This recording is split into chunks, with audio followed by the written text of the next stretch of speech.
Welcome back to my channel. Nak dijadikan ceritanya? Jangan lupa subscribe. Mwah.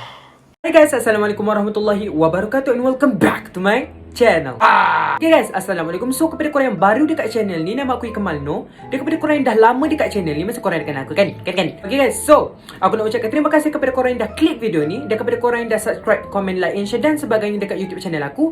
Kita nak road to 200k subscribers, insyaAllah. Nak dijadikan ceritanya macam tu. So kepada korang yang belum lagi follow aku dekat Instagram, dekat TikTok, jangan lupa untuk follow aku dekat sana. Sebab dekat sana aku akan update lagi banyak benda nak dijadikan ceritanya. Kadang-kadang aku buat live cerita seram juga kat sana. Kadang-kadang aku buat dekat TikTok, kadang-kadang aku buat dekat Instagram nak dijadikan ceritanya macam tu. So kalau korang berminat, korang boleh follow aku dekat sana lah nak dijadikan ceritanya macam tu. Dan jangan lupa juga untuk tekan link yang aku dah tekan dekat section komen dekat bawah tu. Aku dah pin, bukan tekan, dah pin dekat comment section kat bawah tu. Korang tekan link tu, download, create account ataupun register account. Korang hantarkan yang korang dah screenshot tu ke DM Instagram aku. Bila korang dah hantar, aku akan hantar kat korang link group WhatsApp Ikmal Nations, dan korang akan masuk group tu dan korang dapat nombor aku sekali nak dijadikan ceritanya macam tu. Dan kepada korang yang main ML, korang nak diamond free ataupun skin, korang boleh tekan juga link yang ada dekat bawah tu, screenshot sama, download, screenshot, hantar dekat DM Instagram aku. Lepas tu bagi ID ML korang, dan korang cakap korang nak diamond ke nak skin, nak dijadikan ceritanya macam tu.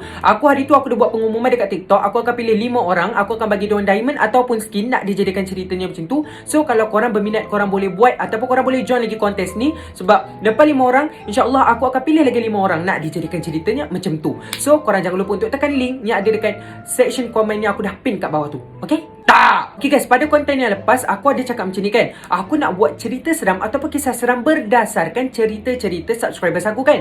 So aku disuruh korang pergi hantar cerita seram tu dekat Instagram aku, dekat DM. So nanti aku akan pilih dan aku akan bacakan cerita seram korang tu nak dijadikan ceritanya macam tu. So aku dah pilih dalam 5 orang. Okay, 5 orang ni aku akan ceritakan dia punya cerita seram hari ni, dan aku akan tunjukkan IG dia sekali lah. Maksud dekat atas tu kan ada nama dia, so korang boleh nampak lah nama IG dia sekali nak dijadikan ceritanya macam tu. So tanpa membuang masa, jomlah kita mulakan cerita seram kita yang tak berapa nak seram ataupun seram. Sebab ni berdasarkan kisah subscribers aku nak dijadikan cerita macam tu. So nak buat apa? Tutuplah lampu. Okay guys, so sekarang kita pun dah tutup lampu. So nak tunggu apa lagi? Aku akan persembahkan dia punya teks insyaAllah dekat sini. So korang boleh nampak dia punya teks tu, dan kita baca sama-sama, kita hayati sama-sama. Manalah tahu dia seram ke tak seram ke. So korang boleh nilai sendiri. Dan aku sangat suka cerita-cerita seram ni. Apa tunggu lagi, jomlah kita mulakan. Okay guys, yang first ni daripada _.kira. So kita akan baca cerita seram dia. Aku tak tahu seram ke tak, sebab aku tak baca lagi nak dijadikan ceritanya macam tu. So jom kita baca sama-sama, insyaAllah. Bismillahirrahmanirrahim. Okay, first dia bercakap macam ni Bang, saya ni seorang yang suka main basikal sampai maghrib. Okay, dia suka main basikal sampai maghrib lah. Satu hari saya balik time maghrib. Okay, saya masuk rumah tapi tak bagi salam. Bongok kan saya? Dia cakap dia sendiri bongok. Aku tak cakap Dia cakap sendiri, bongok kan saya? Ya, anda bongok. Tiba. Okay, tak apa, dia yang cakap dia cakap. Lepas tu, tapi lepas masuk tu bukan terus pergi mandi, tapi duduk dulu main phone. Nak dijadikan cerita malam macam kita lah kan. Kita duduk dulu main phone. Alah, aku pun macam tu kan. Dah lama-lama sikit barulah naik atas nak pergi mandi. Okay, dia kata baru dia nak pergi mandi. Saya masuk bilik kakak saya nak ambil shampoo. Bilik tu gelap. Okay, tapi bolehlah nampak sikit-sikit. Time nak keluar bilik tu, saya nampak satu bayangan susuk tubuh tapi tak jelas sangat. So saya buat tak tahu. Okay, dia cakap dia nampak susuk bayangan tapi dia tak tahulah nak dijadikan cerita macam tu. Sebab gelap kan? Sebab gelap. Okay, lepas tu saya mandi macam biasa. Dah siap semua duduk dalam bilik main phone. Tiba-tiba dengan benda jatuh dekat tingkap. Saya ingatkan barang saya jatuh. Okay, dia cakap dia ingatkan barang dia yang jatuh. So saya jenguk tak ada apa-apa pun yang jatuh. Dia cakap macam tu. Saya dah rasa semacam. Okay, dia dah rasa semacam dah.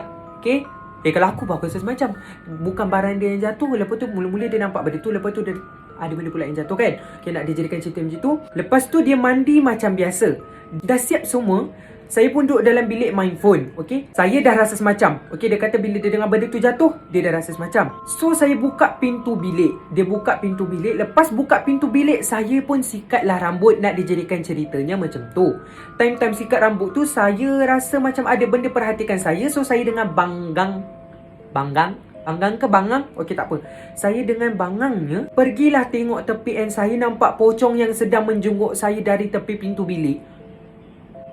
Lari dek! So saya keluar bilik, tutup lampu. Time nak turun bawah, dengan tergesa-gesa tu saya boleh pula nampak pontianak kat dalam bilik. Masalah tadi dia jumpa pocong, lepas pocong Pontianak pula. Adakah ini hari pocong dan Pontianak sedunia dek kat rumah kau? Ya Allah. Cerita ni jadi time saya dekat Melaka. Sekian terima kasih. Kalau abang baca, saya nak ucapkan terima kasih sangat-sangat. Okey, daripada _.kira, aku dah baca cerita daripada _.kira.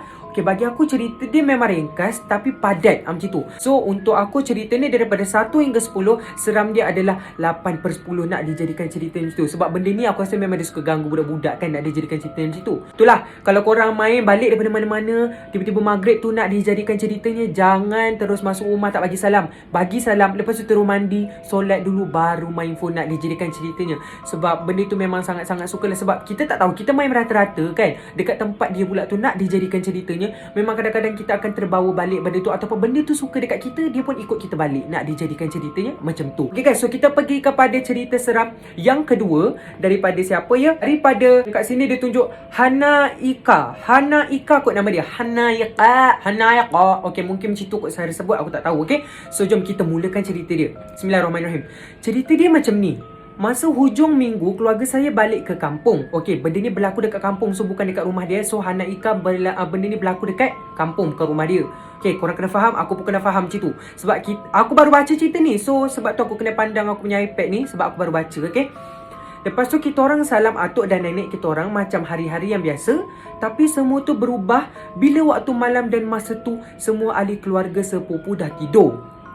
Masa tu saya terjaga sebab nak pergi tandas. Saya ajak mak saya sebab maklumlah tandas kampung saya kat luar. Sama macam aku dulu, tandas tu kat luar sana. Kalau kau nak pergi berak, kau tak cerit, kau dah tercerit kat situ nak dijadikan ceritanya. Dah tak ada masa, okey? Sumpah, tandas kat kampung aku yang dulu bapak gila jo. Korang boleh naik basikal ataupun boleh naik motor kat situ. Tapi itulah, kalau tak ada basikal atau motor, korang memang tak tahan. Aku rasa korang memang dah tercerit dekat tengah jalan nak dijadikan cerita macam tu. Tak apa, abaikan, kita sambung cerita. Tapi bila saya kejut mak saya tak bangun. Tapi masa tu saya nampak nenek saya tak tidur lagi. Lepas tu saya ajaklah nenek saya teman pergi tandas. Okey, masa tu nenek saya kat belakang saya kat depan. Masa tu saya tak syak apa-apa lagi. Tapi masa saya dalam tandas, saya ada rasa macam ada buah kelapa jatuh atas atap tandas. Okey, biasanya kalau atas atap tandas ni, atap tandas biasanya macam zing tu kan. Sebab tu boleh dengar kuat macam tang, macam tu bunyi dia kalau apa-apa jatuh lah. Kalau tupai naik ke, kucing naik atas atap tu pun memang boleh dengar kan, macam zing nak dijadikan ceritanya macam tu. Atap tandas tu daun pisang, so memang dengar daun pisang weh. Kalau dekat kampung aku bukan daun pisang, dia macam zing. Oh, dia pakai daun pisang. Daun pisang? Macam mana daun pisang weh? Kalau hujan tak bolos ke? So memang dengar jelas lah dia punya geseran tu. Lepas tu saya panggil nenek saya, tapi dia tak jawab. Saya apa lagi? Siap apa yang patut. Lepas tu keluar, tengok-tengok nenek saya dah tak ada. Lepas tu saya dah rasa pelik, dan saya terus masuk dan baring sebelah mak saya. Masa saya dah baring tepi mak saya tu, saya masa tu nampak nenek saya pandang je saya dengan mata yang menyeramkan. Okey, maksudnya nenek dia teman dia pergi tandas. Lepas tu dia keluar, nenek dia tak ada. Macam tu. Lepas tu waktu dia baring sebelah mak dia, dia nampak nenek dia pandang dia pula. Okey, memanglah seram kan bila nenek pandang dengan mata macam tu dengan rambut uban dia. And then pagi tu saya tanya nenek saya, and then nenek saya kata, mana ada nenek teman kamu? Persoalannya sampai sekarang, siapa yang teman saya masa tu nak dijadikan ceritanya? Tapi rumah tu sekarang bukan rumah kita orang yang duduk, tapi pakcik kita orang yang duduk. Atuk saya ada bina rumah, so kita orang duduk kat situ nak dijadikan ceritanya macam tu. Basically benda ni berlaku dekat kampung dia lah nak dijadikan cerita macam tu. Biasalah memang tandas kat luar, tandas rumah kampung aku pun kat luar, memang sangat jauh. So kalau kat kampung aku, atap dia atap zinc. Tapi kalau ni atapnya atap daun pisang. Aku tak boleh bayangkan macam mana kalau hujan, tengah-tengah nak berak, dah terbolos macam tu, nak buat macam mana nak dijadikan ceritanya. Sambil berak, sambil mandilah nak dijadikan cerita macam tu kan. So aku boleh bagi rating cerita ni daripada 1 hingga 10, 8/10 juga nak dijadikan ceritanya macam tu. Cerita dah agak panjang dan padat juga nak dijadikan ceritanya macam tu. Okay guys, so kita dah baca 2 cerita daripada 2 subscriber. So kita pergi kepada cerita yang ketiga. Aku tak tahu seram ke tak. So yang daripada Yaakob.Idris. Okay, so jom kita bacalah. 3 tahun lepas, masa kat sekolah saya punya sekolah pergi pukul 10, balik pukul 5.30 hingga ke 6 macam tu lah. Oh, sekolah dia macam lain. Sekolah aku kalau sesi pagi pukul 7, balik pukul macam Zohor macam tu. So dia masuk pukul 10, 5.30 ke 6 baru balik. Okay, kebetulan hari tu malam Jumaat. Masa tu saya balik lambat. Lepas tu masa habis kelas, saya dengan kawan saya pergi main bola kat belakang. Lepas tu lepas habis main bola, kawan saya pun balik. Saya pun belum balik lagi. Saya pun tunggu sampai pukul 7. Masa tengah tunggu mak saya pun sampai. Lepas tu, okey, diorang main bola tu dekat belakang sekolah lah. Aku ingat kat belakang rumah tadi. Okey, nak dijadikan ceritanya macam tu. Masa tengah tunggu mak saya pun sampai, lepas tu baru teringat beg sekolah tinggal kat belakang, terpaksalah ambil. Masa dalam perjalanan nak pergi ke belakang, saya nampak security guard. Okey, dia nampak security guard tangak kunci pintu kelas. Masa tu saya tak rasa pelik lagi lah. Okay, dah ambil beg, saya jalan nampak security guard lagi, tapi tak pelik lah lagi. Tak sampai 5 langkah, security guard yang sama, muka sama, dah kat kelas tingkat 2. Okay, kejap, aku tak faham yang ni. Jom kita ulang sama-sama. Kalau korang faham, aku tak faham. Okay, kejap. Masa dalam perjalanan nak pergi ke belakang, saya nampak security guard. Masa tu saya tak rasa pelik lagi lah. Dah ambil beg, saya jalan nampak security guard lagi, tapi tak pelik lagi lah. Tak sampai 5 langkah, security guard yang sama dah kat kelas tingkat 2. Saya pun rasa pelik lah. Macam mana security guard tu boleh ke beloh? Boleh sepantas kilat dah ada kat tingkat 2. Make sense. Macam mana pula pakcik guard tu boleh terus ada kat tingkat 2 kan? Mesti dia kena naik tangga dulu. Tak sampai 5 langkah pula dia kata dia nampak pakcik guard tu kat tingkat 2 kan?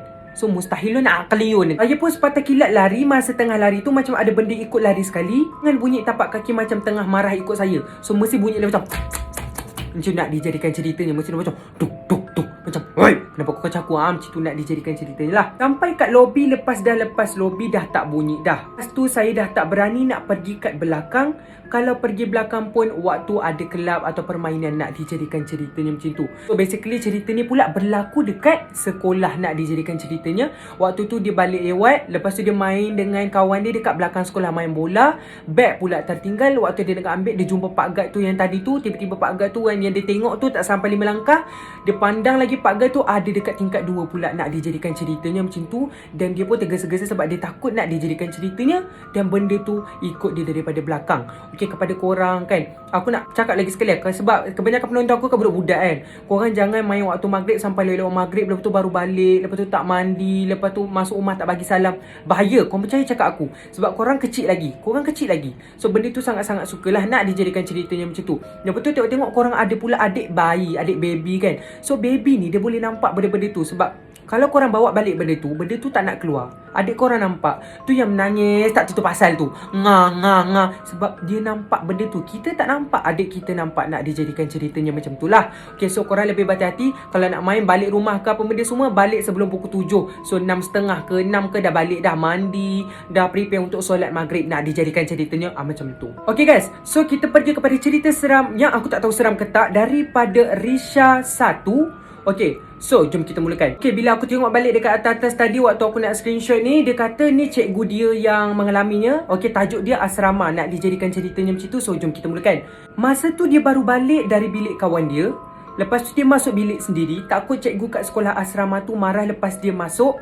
Dia nampak macam ada warna putih-putih. Okay, dia kata dia pun masuk ke dalam. Bila dia baring ke atas katil dia, dia dengar ada orang bisik dekat telinga dia. Okay, tapi dia tak pandang pun nak dijadikan ceritanya macam tu.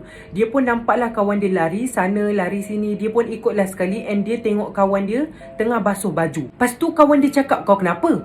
Okay, cikgu saya pun cakap lah, weh, aku nampak hantu tadi. Kawan dia pun cakap, jomlah kita lah. Okay, last cikgu saya tidur dekat bilik kawan dia. Tamat. Cerita ni sangat ringkas. Okay, maksudnya ni bukan dia mengalami, ni cikgu dia mengalami. So cikgu dia basically, cikgu dia baru balik dari bilik kawan. Lepas tu dia masuk bilik sendiri. Sebab dia takut dia pun masuklah bilik sendiri, dia balik. Lepas dia masuk bilik tu, dia kata dia nampak ada benda warna putih-putih. Okay, dia pun masuk kat dalam bilik. Lepas tu bila dia baring kat atas katil dia, maksudnya tadi tu dia macam abaikan. Lepas tu bila dia baring, dia rasa macam ada orang bisik dekat telinga dia nak dijadikan ceritanya macam tu. Tapi dia tak pandang pula. Okay, dia memang tak pandang. Dia pun nampaklah kawan dia lari sana lari sini. Dia pun ikutlah sekali. Waktu dia tak pandang tu, maksudnya aku rasa dia tengah baring tu, nampak macam kawan dia tengah lari-lari kan. Lepas tu dia pun ikut kawan dia sebab dia pun takut. Tu dia tengok kawan dia tengah basuh baju. Lepas tu nak dijadikan ceritanya, dia pun join lah kawan dia tu. Lepas tu last cikgu saya tidur dekat bilik kawan dia. Sebabkan dia takut nak balik kat bilik dia pun tidurlah dekat bilik kawan dia tu. Nak dijadikan ceritanya macam tu. So kalau aku pun aku takut, aku tidur kat bilik kawan kan, nak dijadikan cerita macam tu. Tapi aku lebih prefer, aku lebih suka tidur sorang-sorang. Aku tak kisah hantu ke tak ada hantu ke, tapi aku memang suka tidur sorang-sorang. Okay guys, kita teruskan cerita seram kita yang seterusnya daripada Hafiz Daniel _ZZ. Nak dijadikan cerita macam tu. Okay bang, saya nak share kisah seram saya. Hari tu saya demam. Lepas tu saya pening. Saya pun tidur lah. Okay, demam pening dia tidur. Waktu saya tidur tu, mak dan ayah saya keluar. saya tidur lama juga. Lepas tu saya terjaga. Okay. Lepas tu saya nampak ada satu benda hitam. Saya waktu tu kelip-kelip mata je. Saya waktu tu fikir positif lah, okay. Saya kata tu ayah saya. Lepas tu mak saya balik. Saya pun tanyalah mak saya, "Mak, tadi ayah ada masuk ke?" Mak saya kata, "Tak lah, ayah keluar." Persoalannya, siapakah yang saya nampak? Nama saya M Official X. Harap Abang Ikmal Noor baca. Okay, basically cerita ni sangat ringkas lah nak dijadikan ceritanya, tapi aku boleh tafsirkan benda ni, okay. So dia demam, dalam keadaan dia demam, dia pening. So dia tertidur, nak dijadikan ceritanya. So aku nak bagi tahu korang, kalau biasanya kalau kita demam, kita kan dalam keadaan yang tak stabil. Bila kita dalam keadaan yang tak stabil, kita punya energi rendah. Bila kita punya energi rendah, benda tu pula ada energi yang kuat. Memang kadang-kadang kalau kita nampak tu, ya, benda tu adalah benda tu nak dijadikan ceritanya. Sebab bila energi kita rendah, benda tu akan mudah nak menguasai kita, nak dijadikan ceritanya macam tu. Ni dari sudut pandang mistik lah nak dijadikan ceritanya, dari sudut pandang paranormal, okay. Bukan dari segi Islam. Tapi kalau dari segi Islam pun, kalau orang tu lemah semangat, mesti jin tu boleh masuk dalam badan manusia nak dijadikan ceritanya macam tu. Sama juga konsepnya dalam konsep sains. Kalau kita demam, badan kita lemah, energi kita lemah. So kalau kita ada nampak benda-benda yang patutnya kita tak nampak, korang percayalah, aku rasa benda tu adalah benda betul. Sebab benda tu memang wujud. Makhluk-makhluk halus ni, jin, syaitan kan memang wujud. Tu aku rasa tu salah satunya. Aku rasa memang betul yang adik ni nampak sebenarnya benda lain nak dijadikan ceritanya. Cuma antara benda tu nak tunjukkan diri dia sepenuhnya ataupun tidak. Sebab kalau benda tu nak tunjukkan diri dia sepenuhnya, benda tu sendiri memerlukan energi yang sangat banyak. Benda tu sendiri yang memerlukan tenaga yang sangat banyak untuk dia tunjukkan diri dia ke alam nyata, nak dijadikan ceritanya macam tu. So kalau korang nampak benda tu memang kuat lah nak dijadikan ceritanya macam tu. Sebab kalau benda tu tak ada energi yang kuat, dia takkan dapat munculkan diri dia dekat alam nyata nak dijadikan ceritanya macam tu lah. Ni dari sudut pandang paranormal lah. Okay, kalau dari sudut Islam, aku tak sure nak dijadikan ceritanya macam tu. Okay guys, so dengan habisnya cerita seram kita yang tak berapa nak seram tadi tu, korang boleh nilai sendirilah Yang kawan-kawan kita punya cerita seram tu, yang last tadi tu aku bagi rate dia daripada 1 hingga 10, aku bagi 7/10. Cerita dia memang seram, agak seram, tapi kita kena tafsirkan sendiri nak dijadikan ceritanya. Sebab dia ringkas tapi padat, okay. Nak dijadikan ceritanya macam tu. Okay guys, dengan habisnya cerita tadi, maksudnya habislah kan nak dijadikan ceritanya. So korang jangan lupa untuk follow aku dekat all of my social media. Dekat Instagram, dekat TikTok jangan lupa untuk follow aku. Dekat YouTube jangan lupa untuk subscribe. Dan linknya ada dekat section komen dekat bawah ni, jangan lupa untuk tekan. Dan nanti aku akan bagi korang link WhatsApp kalau korang dah hantar dekat Instagram aku lah nak dijadikan cerita macam tu sebagai bukti. Dan kalau korang yang nak diamond ataupun skin ML, korang boleh hantar juga dekat DM Instagram aku. Aku akan pilih 5 orang lagi. Sebab hari tu aku nak pilih 5, aku tak pilih lagi. Tapi dalam senarai dah adalah nak dijadikan ceritanya. Dan aku nak pilih 5 lagi. Aku akan bagi secara berperingkat. Dan aku akan tunjuk dekat story Instagram nak dijadikan ceritanya macam tu. Okay guys, semoga korang sentiasa berada di dalam lindungan dan rahmat Allah Subhanahu Wa Taala. Semoga kita berjumpa di dalam konten-konten seram ataupun konten-konten yang akan datang. So bye.